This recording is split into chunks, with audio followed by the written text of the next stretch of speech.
ठीक है। कांग्रेस जी working committee जेको आहे सो माउंटबेटन सां मिलंदी आहे मई 1947 में 47 में। ठीक आहे।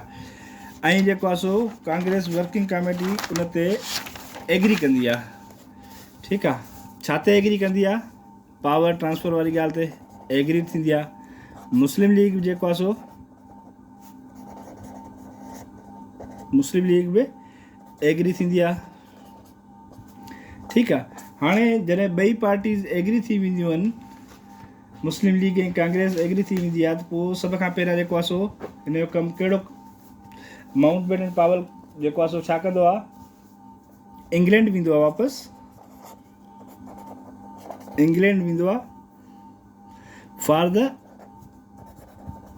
Approval of the proposal of power transfer. Approval of the proposal of the power transfer. ठीक। हाणे जॾहिं इन ॻाल्हि ते मुस्लिम लीग ऐं कांग्रेस ॿई एग्री थी वेंदियूं आहिनि, त लॉर्ड माउंटबेटन छा कंदो आहे त जेको आहे सो कांग्रेस वापसि वेंदो वेंदो आहे, ब्रिटिश में वापसि वेंदो आहे जेको आहे सो हाउस ऑफ कॉमन मां अप्रूवल वठण लाइ। हाउस ऑफ कॉमन मां अप्रूवल वठण लाइ। त भाउ जेको आहे सो हीउ मुंहिंजो जेको आहे सो प्रोपोज़ल आहे पावर ट्रांसफर वारो, ऐं हिन ते जेको आहे सो कांग्रेस बि एग्री थी आहे ऐं मुस्लिम लीग बि जेको आहे सो एग्री थी आहे। ऐं जेको आहे सो ब्रिटिश गवर्नमेंट जेको आहे सो उनखे उन जेको प्रोपोज़ल हूंदो आहे बेटन पावर वारो उनखे एक्सेप्ट कंदी आहे। ठीकु आहे। ऐं जेको आहे सो उहो 3 जून ते एक्सेप्ट कंदी आहे। ऐं जेको उन वारो फार्मूलो हूंदो आहे माउंटबेटन वारो, उहो मशहूरु जेको आहे सो 3 जून प्लेन जे नाले सां मशहूरु आहे। 3 जून प्लेन। ठीकु आहे। हाणे अचो 3 जून प्लेन में छा उन जेको आहे सो अप्रूवल छा ते थियो, छा हुयो अप्रूवल, छा ते राज़ी थिया। हाणे 3 जून प्लेन 1947 में थींदो आहे। 3 जून प्लेन। ठीकु आहे। एक्चुअल में हिकिड़ो प्लेन हो फॉर द जेको पावर ट्रांसफर करण जे बारे में प्लेन हुयो। ठीकु आहे। हाणे उन में कहिड़ियूं ॻाल्हियूं हूंदियूं आहिनि जिते उहे एग्री थींदा आहिनि?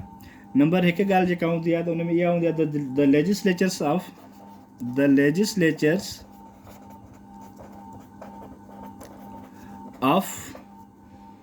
पंजाब एंड बंगाल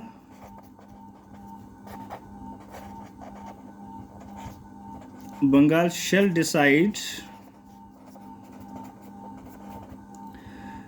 whether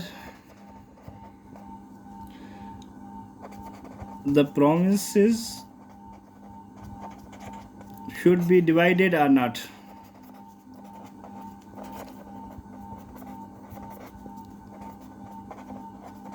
ठीक है। हाणे हिन में जेको आहे सो सूबनि ते ॻाल्हि रखियनि, लेजिस्लेचर ते पंजाब जे ऐं बंगाल जे ते, त उहे पंहिंजी क़िस्मत खे पाण डिसाइड कनि त जेको आहे सो उन्हनि जे सूबे खे जेको आहे सो डिवाइड कयो वञे या न कयो वञे। छो जो बंगाल में जेको आहे सो मुस्लिम मेजॉरिटी बि हुई ऐं हिंदू बि जेको आहे सो हिकिड़े बंगाल जॾहिं पार्टीशन ऑफ बंगाल थी त 2 बंगाल थिया, हिकिड़ो ईस्ट ऐं ॿियो वेस्ट। हिकिड़े में मुस्लमाननि जी मेजॉरिटी हुई, ॿिए में हिंदुनि जी मेजॉरिटी हुई। ऐं same as the case was Punjab में जेको आहे सो अधु पंजाबी जेको आहे सो मुस्लमान हुआ, अधु पंजाबी सिख हुया, हिंदू हुया। ठीकु आहे।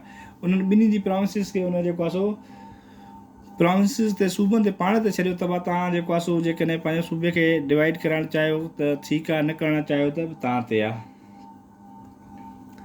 हाणे ॿियो जेको पॉइंट हुई त इंडिया जा जेके माण्हू हूंदा, Indian people shell make the constitution of India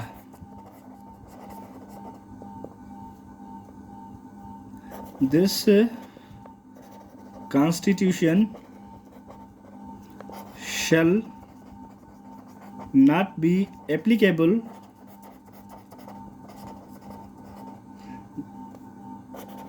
to the areas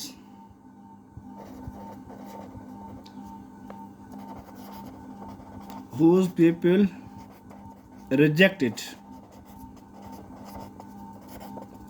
ठीकु आहे। ॿियो नंबर ते हुन में इहा ॻाल्हि रखी वई 3 जून प्लेन में त इंडिया जे माण्हू जेके आहिनि पंहिंजे लाइ पंहिंजो कॉन्स्टिट्यूशन ठाहिनि माना इंडिया जा माण्हू माना मुस्लमान पंहिंजे लाइ ठाहिनि ऐं हिंदू जेको आहे सो पंहिंजे लाइ ठाहिनि, मुस्लमान पाकिस्तान लाइ ठाहिनि, हिंदू इंडिया लाइ ठाहिनि।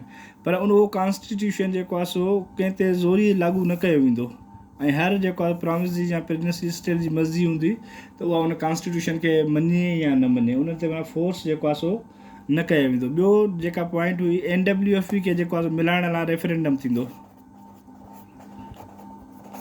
रेफरेंडम जेको आहे सो थींदो NWFP में।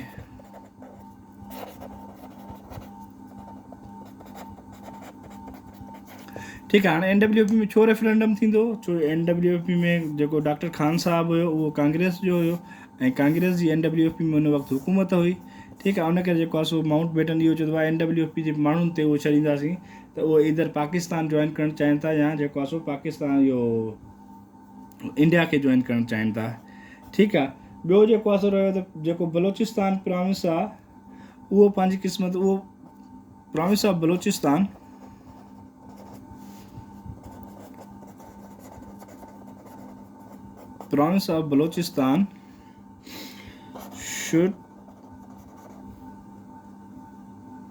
province of Balochistan should appropriate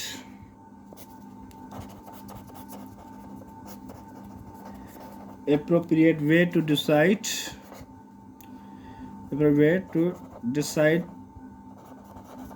its own fate।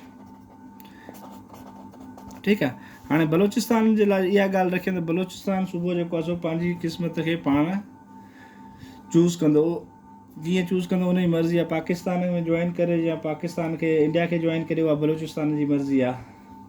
ठीकु आहे, ॿी हुन में पॉइंट जेका रखी वई त प्रिंसली स्टेट्स लाइ हुई, त स्टेट्स जेके हूंदियूं शैल बी फ्री, स्टेट्स जेको आहे सो shall be free and independent, states जेके हूंदियूं shall be free and independent to join Pakistan और इंडिया। ठीकु आहे, जेके प्रिंसली स्टेट्स हूंदियूं उहे जेको आहे सो फ्री हूंदियूं त उन जी मर्ज़ी आहे पाकिस्तान खे जॉइन कनि या इंडिया खे जॉइन कनि, उन्हनि ते को फोर्स न कयो वेंदो आहे तव्हां ज़ोरी पाकिस्तान में जॉइन कयो या पाकिस्तान जे अचो। ठीकु आहे, ॿियो जेको आहे सो उन्हनि चयो त हिकिड़ी बाउंड्री कमीशन जेको आहे सो ठाही वेंदी, बाउंड्री कमीशन। ठीकु आहे, for the demarcation of the areas. ठीकु आहे, ॿी हिन में इहा पॉइंट हुई त जेको आहे सो बाउंड्री कमीशन ठाहींदासीं जेका पाकिस्तान ऐं इंडिया जी जेको आहे सो बाउंड्रीज़ खे जेको आहे सो ॿुधाईंदी, हिते पाकिस्तान हेसि ताईं हिसो पाकिस्तान जो आहे, इन खां अॻिते इंडिया जो हिसो आहे, बॉर्डर्स माना डिसाइड कंदी। ठीकु आहे, ॿियो जेको आहे सो इन्हनि चयो त बाबा जेको आहे सो आज़ादी खां पोइ जेको आहे सो गवर्नर जनरल जेके हूंदा इंडिया में बि ऐं पाकिस्तान में उहे ब्रिटिशर्स हूंदा, जेसिताईं उहे पंहिंजा कॉन्स्टिट्यूशन वग़ैरह ठाहिनि या मसइला मसाइल थियनि, ट्रांसफ़र थियो, पावर वग़ैरह ट्रांसफ़र थिए, हर शइ जेको आहे सो स्मूथली थिए, उस ताईं जेको आहे सो इंडिया जो ऐं पाकिस्तान जो जेको गवर्नर जनरल हूंदा, एग्जीक्यूटिव जेके हूंदा उहे जेको आहे सो फ़िलहालु ब्रिटिशर्स हूंदा। पर उन ते क़ाइदे आज़म एग्री कोन थियो उन्हनि सां, त क़ाइदे आज़म जेको आहे सो पहिरियों पंहिंजो गवर्नर पाण थियो हूंदो। ठीकु आहे, ॿियो जेको आहे सो डिवीजन ऑफ असेट्स जेका हूंदी, जेके